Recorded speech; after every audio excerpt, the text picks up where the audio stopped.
Olá, boa noite. Em acordo com o futuro governo, Michel Temer libera 100% de capital estrangeiro em companhias aéreas. E veja também nessa edição. Jair Bolsonaro volta a fazer exames em São Paulo e depois almoça com o apresentador Silvio Santos. Polícia cumpre os primeiros mandados de prisão de suspeitos do assassinato de Marielle e do motorista Anderson. Ministro do Trabalho em exercício é afastado do cargo em mais uma etapa da investigação de desvios em registro sindical.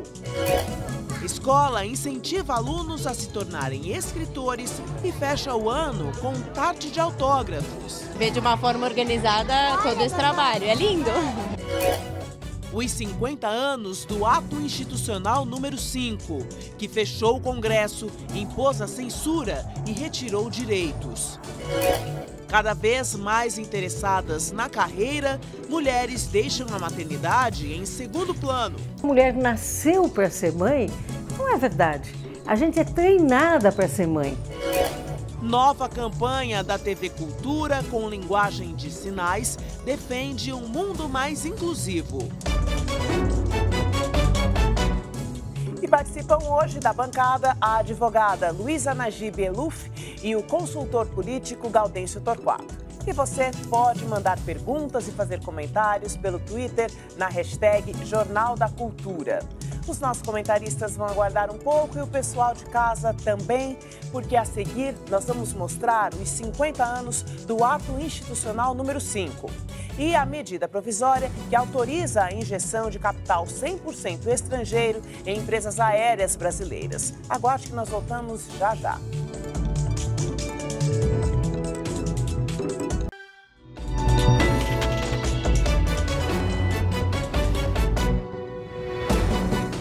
Mais um ex-assessor do deputado Flávio Bolsonaro, eleito senador em outubro, é investigado pelo COAF, o Conselho de Controle de Atividades Financeiras. Para o presidente eleito, se for comprovada qualquer irregularidade, eles têm que pagar a conta. Hoje, Bolsonaro passou por uma nova avaliação de seu estado de saúde em São Paulo.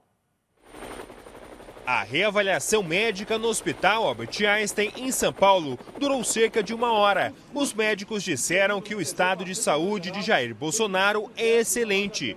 A cirurgia para a remoção da bolsa de colostomia só deve acontecer após o Fórum de Davos, na Suíça, marcado para o fim de janeiro. Do hospital, Bolsonaro foi direto para a casa de Silvio Santos participar de um almoço em comemoração aos 88 anos do dono do SBT, completados ontem. Depois, o presidente eleito seguiu para o Rio de Janeiro. Mais cedo, o Ibope divulgou uma pesquisa sobre o trabalho da equipe de transição de Jair Bolsonaro. 75% dos entrevistados consideram que ele e a equipe estão no caminho certo. 14% acham que estão no caminho errado e 11% não sabem ou não responderam. Foram ouvidas 2.000 pessoas em 127 municípios. Enquanto o presidente eleito e sua equipe afinam os últimos detalhes da transição, o filho de Bolsonaro, o senador eleito Flávio Bolsonaro, está sendo pressionado por escândalos envolvendo ex-assessores. Hoje, mais um ex-funcionário de Flávio Bolsonaro entrou na mira do COAF, o Conselho de Controle de Atividades Financeiras. Segundo o relatório do COAF, o tenente-coronel da PM do Rio, Wellington Sérvulo Romano da Silva, recebia salário de R$ 5.200 da Assembleia Legislativa do Estado, mesmo estando fora do Brasil. Em 1 ano e 4 meses, Sérvulo ficou 248 dias no exterior. Nas redes sociais, Flávio explicou que Sérvulo tinha direito a gozar 160 dias de férias pela Polícia Militar e mais 60 dias pelos anos de 2016 e 2017, em que trabalhou na Alerj. O ex-motorista de Flávio Bolsonaro, José Fabrício Queiroz, também aparece em outro relatório do COAF por movimentações de R$ 1.200.000 consideradas suspeitas. Ontem, em uma rede social, o presidente eleito disse que está disposto a pagar a conta caso a investigação aponte alguma irregularidade. Eu deixo bem claro que eu não sou investigado, o meu filho Flávio Bolsonaro não é investigado e, pelo que me consta, o senhor esse assessor nosso será ouvido pela Justiça a semana que vem. Se algo estiver errado, que seja comigo, com meu filho, com o Queiroz, que paguemos aí a conta deste erro, que nós não podemos comungar com o erro de ninguém. Boa noite, Luiz Eluf. Boa noite, Joyce. Boa noite, Gaudêncio Torquato. Bom, Gaudêncio, o governo de transição começa muito bem avaliado, não? 75% das pessoas que acham que o governo começa num bom caminho. Sem dúvida. Esse é um número, 75%, é muito expressivo. Na verdade, o presidente eleito, ele vai começar o governo dele sob aplausos, evidentemente, do eleitorado, brasileiro. Agora, em relação aos eventos que aqui foram colocados, eu queria fazer 2 comentários. O primeiro é sobre essa polêmica que está sendo realizada a respeito dos assessores que teriam recebido dinheiro por parte da Assembleia Legislativa, de funcionários da Assembleia Legislativa teriam repassado. É bom que o presidente ele se comprometa em pagar realmente ao fisco aquilo que deve, se for o caso, porque não é muito ruim para um governante começar sob sombras e sob nuvens, sob fumaça. Eu vejo essa fogueira crescendo, por exemplo, é o segundo assessor que aparece também recebendo, então é preciso liquidar isso, jogar um balde de água fria em cima dessa fogueira, com o compromisso de realmente se apurar tudo, porque o governo não pode começar sob essa sombra de dúvidas. Primeiro aspecto. Segundo aspecto é sobre a saúde do presidente, que os médicos consideram excelente. Eu fico apenas fiquei pensando, eu vi ontem o presidente se manifestando junto aos seus amigos militares, por meio de uma ginástica, de 10 flexões. E eu fiquei pensando, como as pessoas devem estar se perguntando, como é que ele está aguentando isso? Com a bolsa de colostomia fazendo isso. Presidente, olhe para a sua saúde. Eu acredito que foi um ato muito arrojado, essas flexões, na minha visão, devem dar algum problema, não é possível, né? Agora, é preciso que eu também ouvir os seus médicos, então fiquei muito preocupado com essa situação.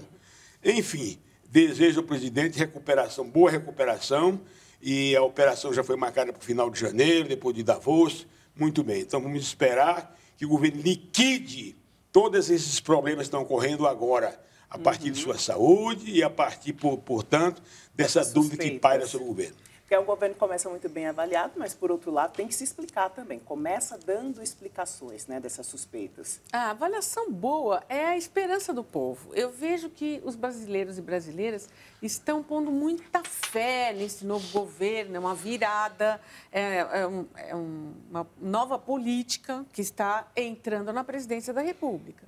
Agora, essas suspeitas, eu acho que são muito prejudiciais à imagem do governo. Então, o importante é que tudo seja apurado, esclarecido e trazido a público para que a população continue dando suporte ao governo. E eu acho que nós, claro que devemos dar suporte ao governo, se o governo merecer. E o governo, pelo que disse o presidente eleito agora há pouco, nós assistimos aí, ele diz que vai apurar, e se tiver alguma coisa errada, ele tomará as providências cabíveis. Isso que é importante.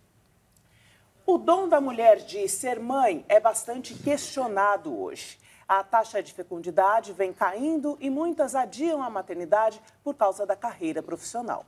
A maternidade era o sonho de infância da Cíntia. Depois da segunda gravidez, decidiu parar de trabalhar e se dedicar exclusivamente aos filhos. Eu vejo várias amigas que perderam quando o filho andou, a primeira papinha. A mulher que trabalha, ela não fica plena na maternidade. A futura ministra dos Direitos Humanos, Damares Alves, concorda. O modelo de sociedade ideal, segundo ela, está na mulher em casa cuidando dos filhos, enquanto caberia ao homem o sustento da família. Ela acredita que a mulher nasceu para ser mãe. Não adianta nada a mulher nascer para ser mãe se ela não tiver um pai disponível. Ela vai ficar só com o instinto de mãe e vai ficar querendo.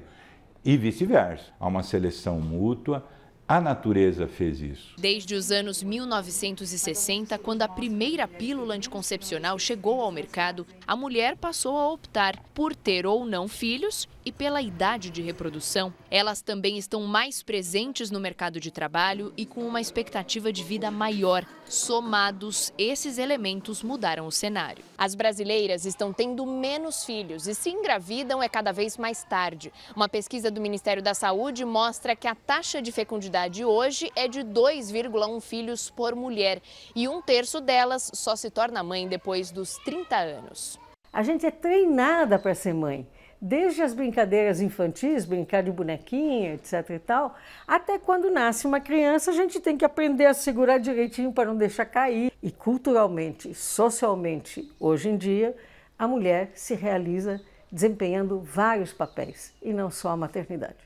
Melissa, de 43 anos, casada, ainda não decidiu ter filhos e se incomoda com a pressão de familiares e amigos. Parece que se a gente não seguir um protocolo pré-concebido pela sociedade do papel da mulher, alguma coisa está errada. Luísa, como que você vê essa adaptação da sociedade, né, em relação à mulher se dedicar mais ao trabalho, ter ou não ter filhos? Ainda é um processo que vem se consolidando, né? E depois essa coisa de que mulher nasceu para ser mãe. Mulher não nasceu só para ser mãe. Assim como o homem nasceu para ser pai, porque nós estamos aí para reproduzir. Só que as mulheres têm outros interesses. Elas querem se realizar profissionalmente, elas não querem ser dependentes de marido ou de familiares financeiramente. Então, é muito diferente a situação da mulher hoje. E a mulher não tem que ficar no lar, ela tem que sair do lar. Eu acho que a mulher tem que procurar a sua independência financeira. Não se acomode no papel de mãe. Ser mãe é uma parte da nossa vida feminina. Porém, nós temos que ser independentes e temos que nos sustentar. Porque a violência que ocorre contra a mulher neste país chamado Brasil é muito grande. 10 mulheres morrem por dia no nosso país. O nosso país é o 4º pior país do mundo em violência contra a mulher. E por que essa violência toda? Porque a mulher não tem, muitas vezes, como se defender. Então, não dependa de marido e não se contente com o papel exclusivo de ser mãe. E você pode até não querer ser mãe e querer ter uma outra vida. Mesmo porque o mundo já está ultrapopuloso, já tem gente demais. Então, não é necessário procriar tanto quanto nos primórdios da humanidade, que era uma questão de sobrevivência da espécie. Hoje, aqui já está explodindo. É melhor a gente controlar a reprodução, claro. E, Gaudêncio, esse novo modelo não forçou um novo papel dos homens, dos pais também? Pois é, mas eu queria começar, vocês vão me desculpar, a contar uma historinha que ocorreu quando o Rio de Janeiro era o Distrito Federal. Houve uma homenagem às mulheres no Dia das Mães, plenário cheio de mulheres, e um vereador índio do Brasil tomou a palavra e disse: a mulher, quero começar minhas palavras dizendo que a mulher é a mais indicada para ser mãe. Ah, tá. Evidentemente, essa história é verdadeira. E eu me lembro disso quando a ministra Damares, aliás, que nome bonito, Damares, tem Amaro na palavra. Quando a ministra Damares coloca de maneira peremptória essa posição de que a mulher deve ser mãe, eu acho que a ministra Damares está exagerando. Ela precisa ver a pluralidade, ela precisa se entrosar, sintonizar-se com a realidade do mundo moderno, como bem colocou a professora Luísa, muito bem colocada. A independência da mulher, a realização profissional, realização pessoal, pode até implicar também em filhos, mas há outras realizações, há outras ambições. Sim. Então, é preciso que eu tenho muito medo, Joyce, desse discurso conservador, muito conservador, dessintonizado com a realidade. Nós não podemos estar defendendo um discurso que seja contrário hoje às tendências nacionais, internacionais, enfim. Vamos olhar o Brasil como parte do contexto das nações. Claro, vamos defender os direitos das mulheres, sem dúvida nenhuma. As mulheres continuam, na minha visão, a ser oprimidas, a ser rebaixadas em muitos lugares. Acho que é uma discriminação forte contra a mulher. Ela tem outras batalhas, portanto, a vencer, além da batalha de ser mãe. E é uma aceitação que parece que já foi absorvida lá no passado, mas ainda é uma grande questão, né? A maternidade é uma grande questão. Muitas vezes as mulheres sentem culpa por não terem ficado mais em casa com os filhos. Ou, como disse a entrevistada aqui anteriormente, eu perdi a infância dos meus filhos e tal. Isso não é nada. Isso aí é normal. Os homens não veem infância de filho nenhum, não ensinam a lição de casa, não fazem nada e não perdem o vínculo com o filho. Então, não é porque a mãe deixou de fazer brigadeiro na hora do lanche para a criança que essa criança vai ter um problema lá na frente. Não vai. As crianças hoje têm outra cabeça. E a mulher, ela tem que se defender. Ela tem que se impor na nossa sociedade, porque é uma sociedade em que todos abusam das mulheres. O AI-5, o Ato Institucional número 5, completa hoje 50 anos. A medida abriu caminho para a maior repressão política da história do país, cerceando direitos e provocando torturas e mortes. 1000 filmes e peças de teatro foram proibidos no país em 10 anos, durante a vigência do Ato Institucional número 5, além de centenas de revistas e músicas. De não sair em terra toda a gente, por observar a usada preeminência, ainda que me pese estranhamente, eu irei visitar a Forte Armada.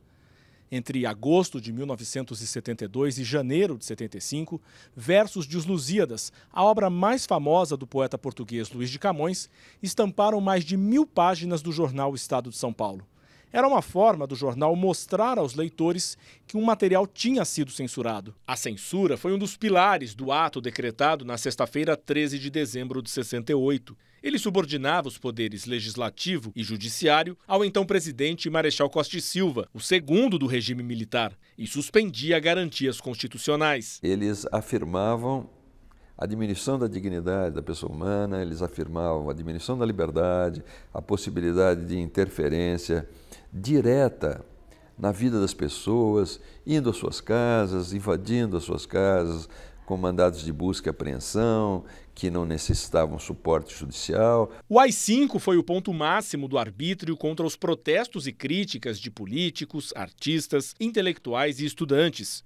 O advogado e ex-deputado federal Ayrton Soares era aluno de direito na época. Muitos dos meus colegas entenderam que esse era o melhor caminho, se filiaram às organizações revolucionárias que foram criadas nesse período e, a partir daí, sofreram as piores consequências dos seus atos, porque a ditadura nunca foi tão implacável contra esse tipo de dissidente como no caso de desaparecimentos, tortura de toda sorte, assassinatos a sangue frio, etc, etc. O ato foi editado depois que o Congresso rejeitou o pedido do governo para processar o deputado Márcio Moreira Alves, um episódio que o ex-ministro da Justiça, José Gregori, viveu de perto. Quem entende a história e a estuda sabia que desde abril de 64, mais dia menos dia, íamos chegar ao ponto máximo de arbítrio. A lei dinâmica de quanto mais arbítrio, mais você terá.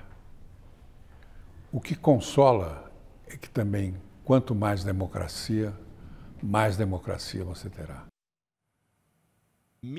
E justamente quando lembramos o AI-5, um fato marca ainda mais essa data. Morreu hoje, em São Paulo, a advogada Eunice Paiva, viúva de Rubens Paiva, deputado, cassado e morto pelo regime militar em 1971. Eunice também foi presa durante 12 dias quando buscava pelo paradeiro do marido. O corpo nunca foi encontrado. Depois que ficou viúva, ela se engajou em lutas sociais e políticas do país. O filho do casal é o escritor Marcelo Rubens Paiva. Torquato. Olha, eu quero dar um depoimento pessoal. Aos 23 anos, em maio de 68, eu estava em sala de aula na Casper Libero. Comecei em março, eu tinha ainda 22 anos, e em maio surgiu esse famigerado AI-5. O medo pairou sobre todos nós da faculdade. não podíamos, recebemos uma lista de palavras que não podiam ser pronunciadas em sala de aula. Entre elas, por exemplo, camponês, entre elas, por exemplo, comunidade, lembrava comunismo. Então, realmente foi um ato insano que calou a expressão no país, fechou a locução nacional. O medo invadindo todas as áreas. Nós, até em bares, conversando com colegas, nós tínhamos medo de que naquela conversa pudesse ter alguém infiltrado. Porque ali havia muita infiltração, muito dedo duro, muito agente infiltrado nos grupos, nas faculdades, nos jornais, nas redações, enfim. Também trabalhava na Folha de São Paulo na época. E eu me lembro que nós nos reunimos à noite, né, no Pingão, ali no Lago do Aroche, e passávamos muito pouco tempo com medo realmente de ser policiado, de ser ouvido, de ser gravado. Então, eu acredito que esse prejuízo moral, psicológico, ainda hoje está na cabeça de muitos que viveram aquela época, Joyce, professor Luiz. Na verdade, esse ato demorou 10 anos, ele vigorou até dezembro de 1978, e, portanto, em 79, em janeiro, é que as coisas começaram a se aliviar. Mas foi uma época terrível, na minha visão, a pior época da minha vida profissional. Luísa, que trouxe ensinamentos, né, que norteiam as lutas atuais até os dias de hoje, né? Com certeza. Eu acho que se nós aprendemos alguma coisa, é que nós não queremos nunca mais um AI-5 como foi naquela época que foi um terror no Brasil. O recrudescimento da ditadura militar, que era uma ditadura, as pessoas não eram ditadura. Claro que era ditadura. Se nem certas palavras a gente podia dizer, imagine o resto, expressar opinião, não podia nada disso. E nós sofremos bastante, a nossa geração que passou por isso e que não tinha liberdade para nada e tudo era proibido e era um clima de pavor. Eu só quero aproveitar também para deixar aqui as minhas homenagens a Eunice Paiva, que ela foi uma lutadora, ela foi uma mulher muito inteligente, ela levou aquela família que de repente se viu sem pai, sem marido, despedaçada. E totalmente despedaçada, angustiada, e sem saber como aquela pessoa morreu, foi sem ter o corpo do pai, do marido ali, né? Porque nós, quando perdemos alguém, nós queremos saber como foi, o que aconteceu e queremos fazer o velório, o enterro, né? E as pessoas que são privadas disso passam por uma dor muito grande. Essa mulher foi uma heroína. Eu só queria... Olha as coincidências, olhem as coincidências. Eu chego aqui hoje na TV Cultura e tem esse livro para mim, enviado por Cláudio Amaral. Foi meu aluno em 70, tem um oferecimento aqui em 70. E o Cláudio Amaral diz aqui na orelha, jornalista desde 1 de maio de 68. Ô, Cláudio, você começou no mês do AI-5, Cláudio. É impressionante como são as... Eu fiquei até arrepiado, meu Deus do céu. Vamos tratar do AI-5 hoje e receber um livro onde ele disse que começou no mês do AI-5. Parabéns, Cláudio.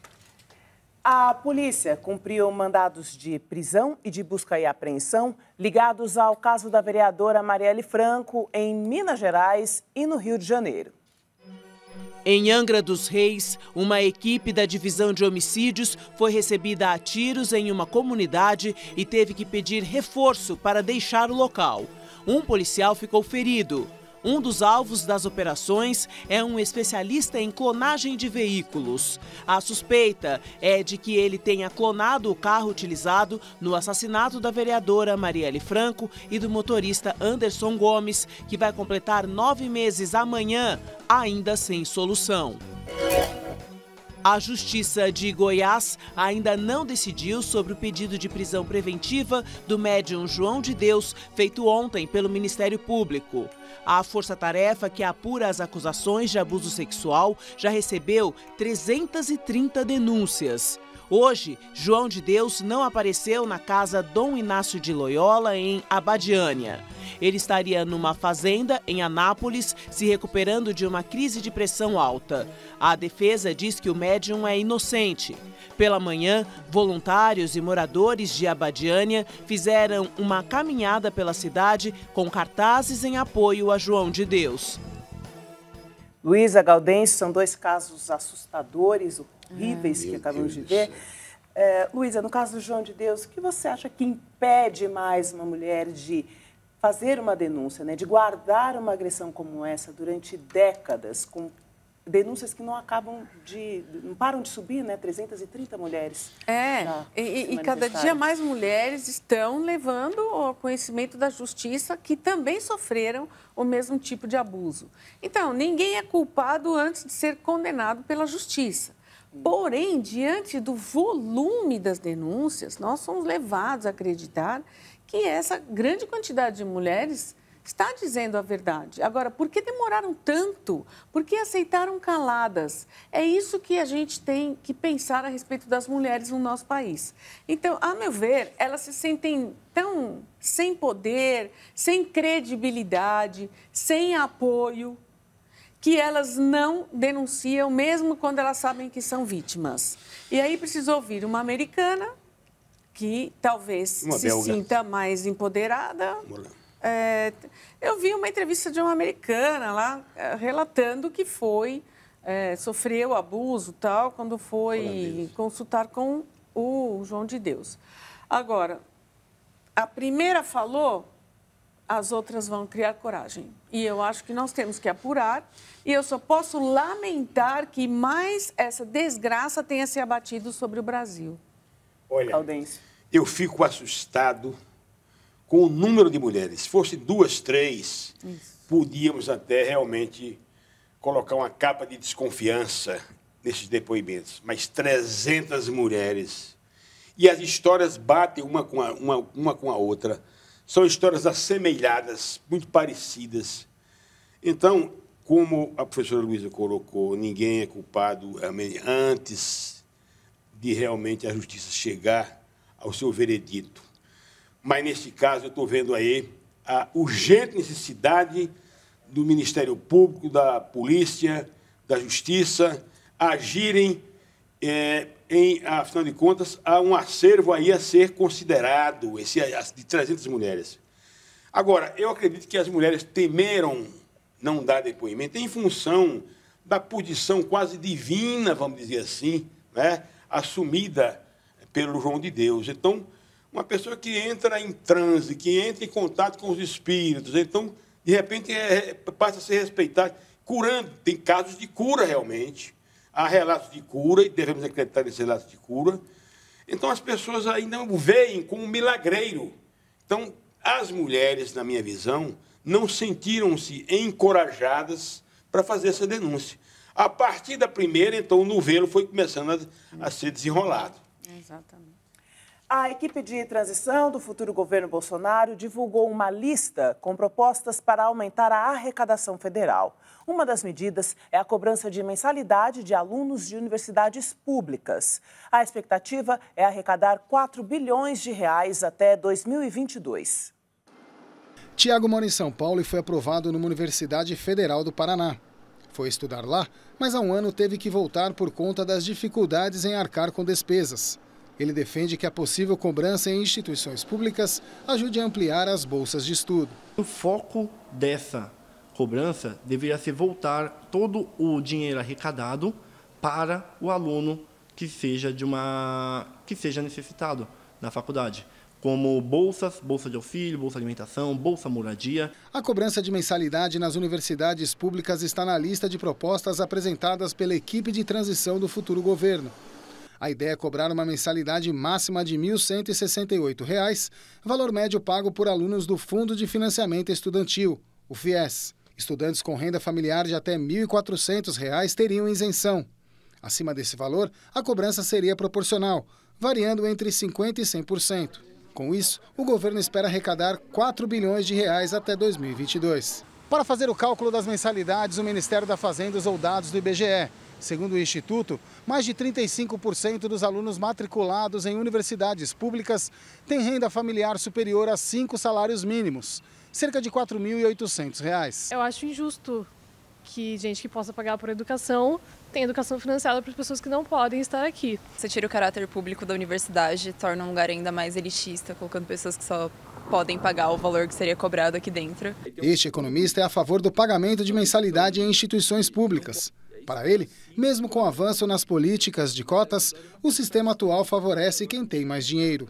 Pessoas que conseguem acessar esses vestibulares são aquelas que realmente estudaram em escolas particulares de maior qualidade. São aquelas pessoas que já têm maior qualidade, capacidade, que vão receber esse benefício de estudar gratuitamente hoje na escola pública. Este professor tem uma opinião diferente. Para ele, a cobrança não teria grande impacto na economia brasileira. E há outras medidas para bancar o ensino superior público. Tem outras formas de você financiar a educação superior, através de contratos, convênios, fundos patrimoniais, doações, etc., que existem em vários países, e que as instituições não dependam da mensalidade. Luísa, Gaudêncio, vocês que são professores, como veem essa possibilidade de cobrança na Eu sou universidade totalmente pública? contra. Eu acho que não tem que cobrar dos alunos, tem que existir a universidade pública, mesmo porque, se houver cobrança de mensalidade, é bem possível que essa cobrança não retorne em benefício da universidade, mas vá parar em outros caninhos do Estado. Então, eu acho o seguinte, eu acho que o governo tem que financiar pelo menos uma universidade gratuita por estado da federação. Tem que fazer isso. Gratuito é gratuito, não importa. Se a pessoa tem dinheiro ou não tem dinheiro para pagar. O que ela tem que estudar, tem que ter um vestibular difícil e tem que estudar e tem que se formar uma elite que vai favorecer o Brasil em termos de tecnologia, de conhecimento, de medicina, de odontologia, de tudo que esse país precisa. E o governo tem que investir em educação. Essa educação, ela tem que servir depois à sociedade, devolvendo a essa sociedade tudo aquilo que o governo e a sociedade investiram na formação dos alunos. Mas eu não acho que nós vamos criar a mensalidade, não vai adiantar nada, não vai melhorar em nada. A má administração é o problema. Não é a falta de recurso, porque tem como tirar recurso de outras formas, e nós vamos impedir pessoas que estão estudando com esforço. Imagina que 4 salários mínimos vai pagar a mensalidade. Não tem que pagar, não tem que pagar. Professora Luísa, eu ouvi com muita atenção, mas eu gostaria de dizer o seguinte, eu já tive essa posição da professora Luísa quando eu estava lá dando aula. Me aposentei e vi nos últimos anos a evolução do ensino, vi a crise econômica corroendo o bolso de todos os brasileiros, inclusive das classes médias, e mudei de posição. Acho que a posição defendida pelo economista também é muito razoável. Todo mundo sabe que aqueles que têm mais condições, melhores condições, que estudarem em escolas privadas, são aqueles que realmente têm melhores condições de passar nos vestibulares das universidades públicas. Acho, sim, que deve haver uma remuneração pelo ensino. Não se dá valor, inclusive, à universidade pública. Eu acho que esse assunto está muito politizado. A USP, por exemplo, é intocável, não jamais vai admitir isso, né? Mas, na minha visão, a realidade contemporânea exige que esse tema seja colocado dentro da universidade pública. O aluno só dá valor àquilo que realmente ele paga. Ele não dá valor ao ensino gratuito. Eu acredito que na universidade existe muita história falsa. Na verdade, os alunos precisam, particularmente aqueles que realmente podem pagar, professora. Quem não pode pagar, ele vai comprovar que não poderá pagar. Mas quem pode pagar, na minha visão, deveria fazê-lo. O presidente Michel Temer assinou hoje uma medida provisória que acaba com a restrição ao capital estrangeiro nas companhias aéreas brasileiras. O texto revoga o limite de 20% previsto no Código da Aeronáutica. A medida foi publicada em uma edição extra do Diário Oficial. O governo negou que a iniciativa tenha ligação com o pedido de recuperação judicial da Avianca, feito no início da semana. O ministro-chefe da Casa Civil, Eliseu Padilha, afirmou que a medida foi negociada com o futuro ministro da Economia, Paulo Guedes. A Agência Nacional de Aviação Civil informou que a abertura do mercado vai aumentar a oferta de voos e a integração com rotas internacionais, além de gerar empregos. E veja a seguir, ministro interino do Trabalho é afastado após operação da Polícia Federal. E mais, escolas em São Paulo transformam projetos dos alunos em livros e terminam o ano com um tarde de autógrafos. Os detalhes nós vamos mostrar já já.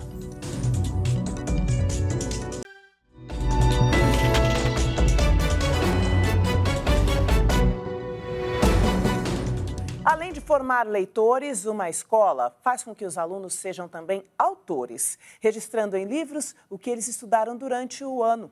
O Questão de Classe de hoje foi a Cotia, na Grande São Paulo, para mostrar este projeto.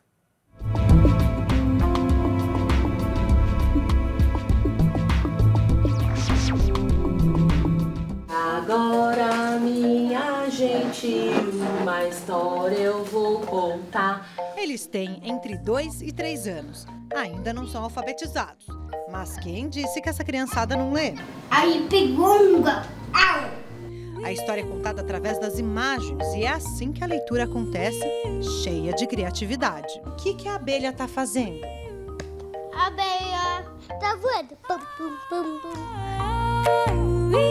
Nessa escola particular de educação infantil e de ensino fundamental de Cotia, na Grande São Paulo, o estímulo à leitura é diário. Quase todos os projetos viram livros. Nesse daqui estão registradas as aulas sobre a natureza, o desenvolvimento do feijão, como são os troncos e os caules das árvores, a aula de culinária, quando os alunos experimentaram algumas sementes. Tem que ler livro. Acho que no mundo de hoje essa é a grande questão, né? Porque tem tablet, tem celular, desde pequenininho tem acesso. Mas a criança pequena precisa do objeto livro. A gente fala muito do objeto livro, de tocar, de mexer, de cheirar, de manusear. Então os livrinhos aqui ficam às vezes bem gastos. O mundo pode mudar muito, mas a criança é uma criança e ela precisa do concreto. Outra atividade que a escola desenvolve para incentivar a leitura acontece nesse caderno. É um diário de bordo, onde eles escrevem o que aconteceu no dia. Por exemplo, aqui Alexandre, dia 12 de novembro, a foto. O que você lembra desse dia? Eu lembro que a gente estava vendo as árvores, que a gente tem uma atividade que se chama Curiosos por Natureza, e daí a gente estuda pela natureza. Para fechar o ano, hoje os alunos apresentaram aos pais os livros feitos durante 2018, com direito a autógrafos. Eu gostei das fotos. A gente já sabia um pouco do trabalho, porque eles foram levando para casa. É o resultado, assim, é ver de uma forma organizada todo esse trabalho. É lindo. É a formação de novos leitores e de novos autores também, né?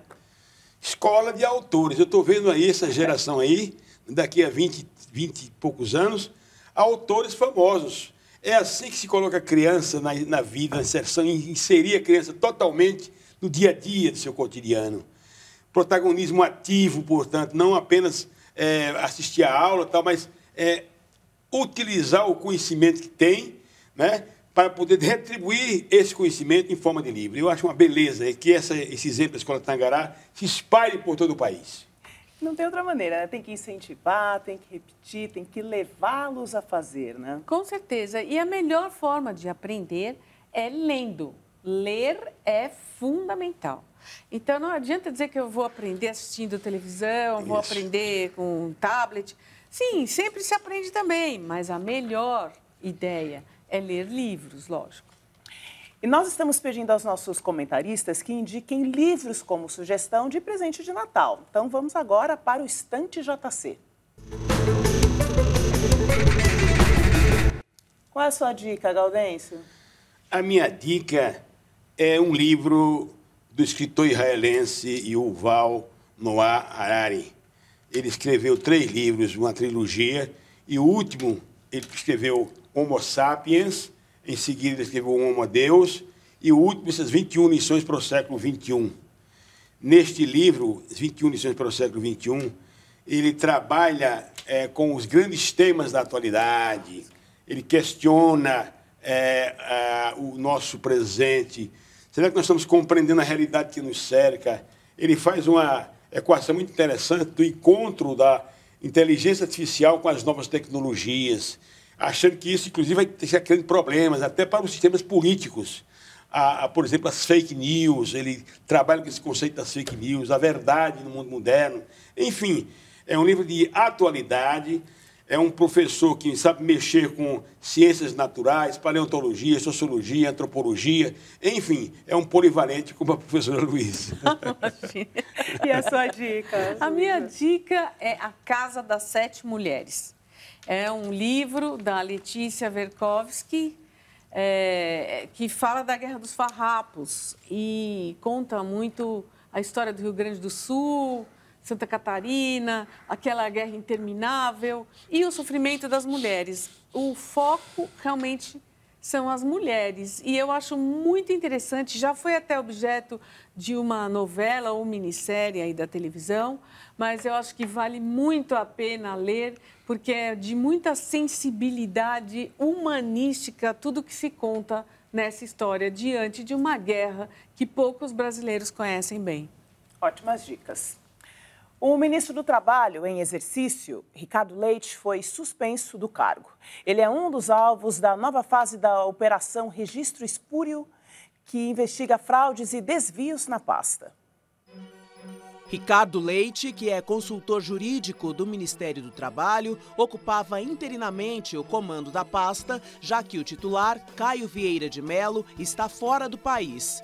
A ação de hoje, autorizada pelo ministro do STF, Edson Fachin, apura um esquema de fraudes no Ministério do Trabalho que teria desviado quase 13 milhões de reais da conta especial Emprego e Salário. Fachin pediu o bloqueio de 29 milhões de reais em bens dos investigados. Em nota, o Ministério do Trabalho diz que a atual gestão tomou todas as medidas necessárias para a apuração a fim de evitar prejuízos ao erário. Essa é a segunda vez que a Registro Espúrio afasta um ministro do Trabalho. Em julho, Elton Iomura também foi suspenso do cargo. Em Mauá, na região metropolitana de São Paulo, a Polícia Federal prendeu o prefeito da cidade, Átila Jacomussi, do PSB, e o ex-secretário de governo, João Eduardo Gaspar, na Operação Trato Feito.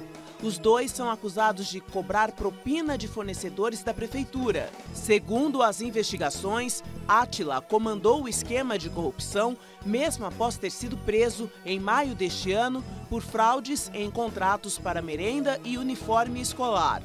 O prefeito foi solto em junho. Hoje, a polícia encontrou na casa dele R$87 mil em dinheiro. 22 dos 23 vereadores da cidade são suspeitos de participar do esquema. A defesa do prefeito diz que a prisão é arbitrária e requenta fatos conhecidos que não foram comprovados. O advogado do ex-secretário de governo, João Eduardo Gaspar, considera inconcebível a nova prisão preventiva. E a Prefeitura de Mauá informou que está à disposição das autoridades para prestar esclarecimentos. Gaudêncio. Rapidamente, em relação ao Ministério do Trabalho. Não por acaso, o novo governo está passando essa área do trabalho que é responsável pela emissão de cartas sindicais para o Ministério da Justiça, porque esta área era uma anticorrupção. Sabe-se que esta área foi loteada entre partidos políticos e centrais sindicais. E havia cobrança por carta sindical emitida nesta secretaria. Não por acaso, portanto, o Ministério do Trabalho está sendo desfeito com suas partes sendo divididas entre o Ministério da Fazenda, do Paulo Guedes, o Ministério da Cidadania e o Ministério da Justiça do Moro. Portanto, nós vamos ter aí, não o Ministério, mas secretarias fatiadas, em função dos escândalos que nos últimos tempos consumiram a imagem do Ministério do Trabalho. E o ministro Luiz Fux, do Supremo Tribunal Federal, determinou a prisão do ex-ativista italiano Cesare Battisti. A Procuradoria-Geral da República informou que o pedido foi feito para evitar fuga e assegurar uma eventual extradição. Condenado à prisão perpétua na Itália por 4 homicídios, Battisti ganhou em 2010 status de refugiado do ex-presidente Lula. Com a decisão de Fux, ele poderá ser extraditado como Michel Temer ou Jair Bolsonaro a partir de janeiro decidam reavaliar a questão. Agora a gente muda de assunto, porque logo mais às 10h30 tem o Cartão Verde e quem conversa com a gente aqui no estúdio é o Vadir Lemos. Boa noite, Vadir. Então nós vamos falar de Copa Sul-Americana, porque temos um campeão brasileiro. Olha só, então a gente vai encher a tela aí, na verdade, com imagens da partida decisiva. Júnior Barranquilla da Colômbia, o Atlético, tá aí o Pablo fazendo 1-0 para o Atlético Paranaense ainda no primeiro tempo. Na sequência, a gente vai ver o gol do Júnior Barranquilla aí, já na segunda etapa. Teve prorrogação no meio. A gente está vendo aí a cobrança por pênaltis. O Fuentes vai perder a primeira. O Lodi aí do Atlético vai perder também. Mas o Júnior Barranquilla vai voltar a perder uma cobrança de pênalti com o Theo. E a gente vai ver por último o Thiago Heleno, aliás, um dos jogadores que trabalhou muito nessa decisão da Copa Sul-Americana, convertendo o pênalti que deu o título ao Atlético Paranaense. É o time realmente que foi mais longe na temporada. Eu acho até que o torcedor brasileiro olha um pouco de nariz empinado para o título da Copa Sul-Americana. A gente costuma pensar em outras coisas, Libertadores, Brasileirão. Mas é uma grande conquista. E principalmente para a história do Atlético, é o primeiro título internacional da história do Atlético Paranaense. Será um dos nossos assuntos, como será a final da Libertadores entre Boca e River. E devo te avisar também que o nosso convidado hoje é o Dr. Paulo Saldiva. Então, digo para você que hoje o doutor Paulo Saldiva é nosso, corintiano, gosta muito de futebol. Tenho certeza que as pessoas que acompanharam o Cartão Verde vão ficar até impressionadas com a ligação bacana que ele tem com o futebol também. Com o jogo de bola. E vai ajudar a gente a comentar tudo isso aí, Copa Sul-Americana, Libertadores, todas as transações que têm envolvido os times brasileiros, já jogadores saindo de um time, indo para o outro, técnico argentino chegando no Santos, que aliás é a grande notícia do futebol nessa quinta-feira. Muita coisa, né? Imperdível. Muita coisa. Então, até daqui a pouco, Vadir. Prazer, bom jornal. E veja em instantes o Dia Nacional do Forró. E ainda, em língua de Libras, campanha de fim de ano da TV Cultura defende um Brasil mais inclusivo. Fique aí que nós voltamos já.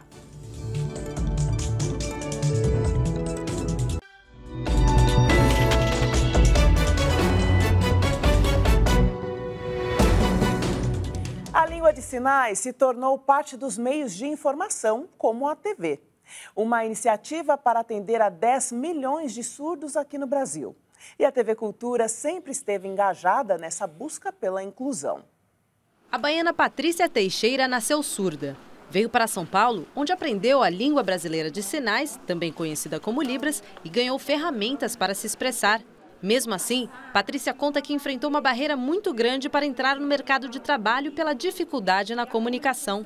Neste hospital, na zona sul da capital paulista, Patrícia e outros surdos receberam a oportunidade que tanto esperavam. Desde o começo do ano, o local oferece aos funcionários interessados aulas de Libras. Essa inclusão facilita muito no dia a dia, na produtividade e até no clima mesmo organizacional em função disso. A gente não vai de palavra a palavra, a gente pega uma ideia e expressa essa ideia para ele entender de uma maneira clara.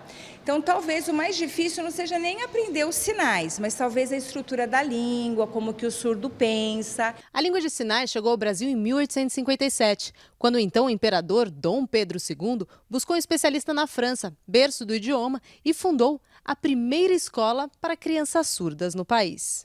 O Brasil tem hoje cerca de 10 milhões de surdos. Essa entidade filantrópica, que atua há 20 anos em São Paulo, também ensina a língua de sinais. Primeiro. Esse é o sinal de primeiro. Thalita Marsola é instrutora de Libras na entidade e diz que para as pessoas se adaptarem à língua, elas têm que estudar e principalmente ter contato com a comunidade surda. Tem que se esforçar para aprender. A gente percebe que as pessoas não estão preparadas, não só enquanto a Libras, mas enquanto ao respeito. Se o ambiente está preparado, ele pode receber qualquer um, seja qual deficiência for, né? A inclusão é o tema abordado na campanha de final de ano da TV Cultura. É um convite à reflexão, iniciativas que dizem muito sem uma palavra sequer.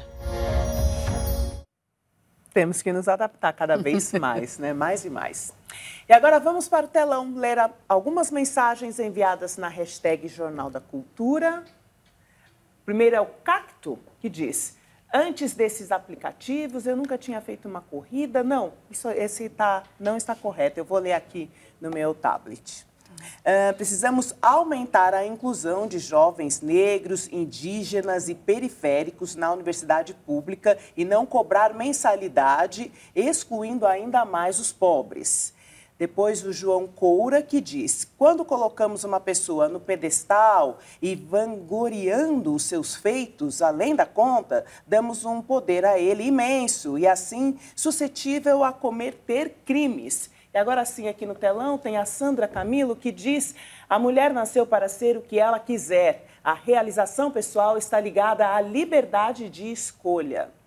Luísa, quem você responde? A mulher nasceu para ser o que ela quiser mesmo. Se ela não quiser ser mãe, se ela não quiser ter esse papel tradicional da mulher, cozinhar, lavar e passar, se ela não quiser, ela não é obrigada a isso, pelo amor de Deus. E, aliás, ela não deve querer só isso, nunca. Porque ela precisa se realizar como ser humano e como uma atriz social. Ela tem que ter um papel na sociedade para não ser esmagada, para não ser explorada, para não sofrer a violência que é praticada contra a mulher, principalmente dentro do Brasil, e para ter uma imagem social respeitada. Gaudêncio? Eu quero concordar com a frase do... O nome dele é o João José Coura.